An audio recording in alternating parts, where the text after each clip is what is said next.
आज गुजरात की धरती से जल शक्ति मंत्रालय द्वारा एक अहम अभियान का शुभारंभ हो रहा है। उसके पूर्व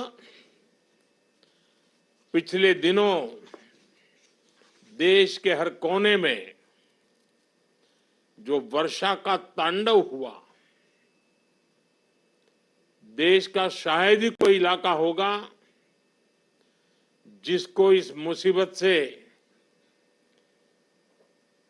संकट को झेलना न पड़ा हो। मैं कई वर्षों तक गुजरात का मुख्यमंत्री रहा, लेकिन एक साथ इतने सभी तहसीलों में इतनी तेज बारिश मैंने कभी न सुना था न देखा था।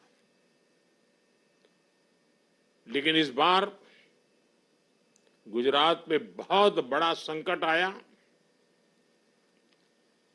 सारी व्यवस्थाओं की ताकत नहीं थी कि प्रकृति के इस प्रकोप के सामने हम टिक पाए। लेकिन गुजरात के लोगों का अपना एक स्वभाव है, देशवासियों का स्वभाव है, सामर्थ्य है कि संकट की घड़ी में कंधे से कंधा मिला करके हर किसी की मदद करता है। आज भी देश के कई भाग ऐसे हैं जो भयंकर वर्षा के कारण परेशानी से गुजर रहे हैं।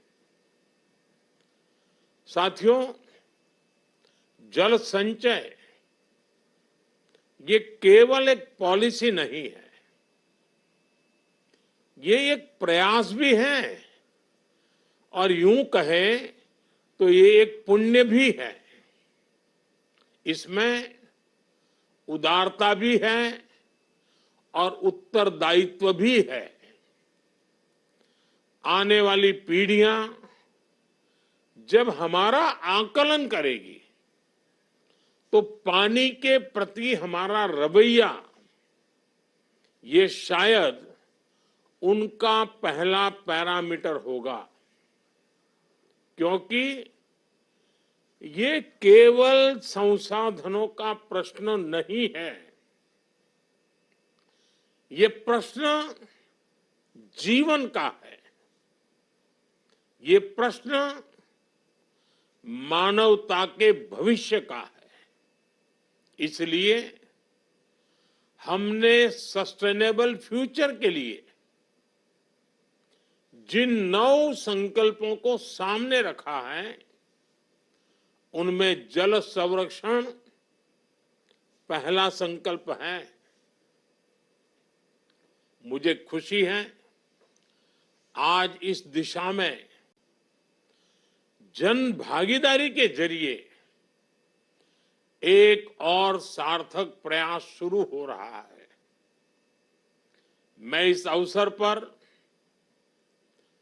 भारत सरकार के जल शक्ति मंत्रालय को, गुजरात सरकार को और इस अभियान में भाग ले रहे देश के सभी लोगों को शुभकामनाएं देता हूं। साथियों, आज जब पर्यावरण और जल संरक्षण की बात आती है तो कई सच्चाइयों का हमेशा ध्यान रखना है। भारत में दुनिया के कुल फ्रेश वाटर का सिर्फ 4% ही है। अपना गुजरातना लोगो समझे माड़ 4% छे। कितनी ही विशाल नदियां भारत में हैं, लेकिन हमारे एक बड़े भूभाग को पानी की कमी से जूझना पड़ रहा है। कई जगहों पर पानी का स्तर लगातार गिर रहा है। क्लाइमेट चेंज का और ये संकट को और गहरा रहा है। और साथियों, इस सब के बावजूद ये भारत ही है जो अपने साथ साथ पूरे विश्व के लिए इन चुनौतियों के समाधान खोज सकता है।